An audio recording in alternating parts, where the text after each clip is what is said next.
Это старинная мечеть села Кокташ – настоящая гордость местных жителей. Более 10 лет назад общими усилиями ее начали восстанавливать. И сегодня в этой красивой и уютной мечети проходят пятничные и праздничные молитвы. Но много лет жители села мечтали об ифтархане, в которой можно было бы проводить коллективные ифтары. Несколько месяцев назад они начали сбор средств на строительство.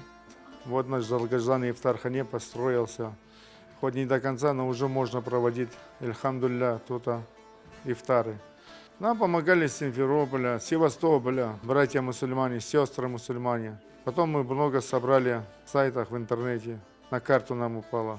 Строилось 2 месяца. 29 января мы его начали. Хочу поздравить всех мусульман с наступившим месяцем Рамадан и поблагодарить всех спонсоров, всех людей, которые принимали в этом участие. İftarhanenin kurulması, evet biz çoktan beri bir niyet vardı. Şükür Allah'a bu gene de söyleyeceğim, ben kaç kereler söyledim. Köyümüzde Seran diyen bir din kardeşimiz var. Biznesmenler olsun, pek çok yardım ettiler. Allah onlardan razı olsun. Allah sağlıklarını versin. Allah işlerimizi 10 getirdi.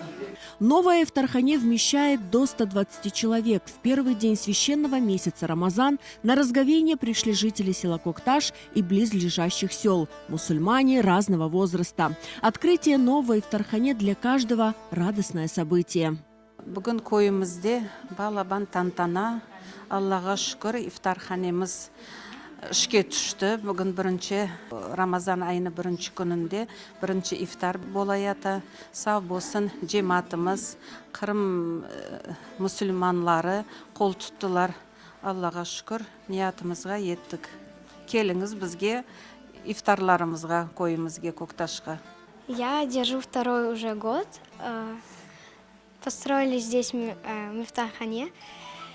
Я приехала с села Радостного. Здесь очень уютно и красиво. В новом ифтархане в мечети Кокташ-Джами ифтары во время священного месяца Рамазан планируют проводить каждый день.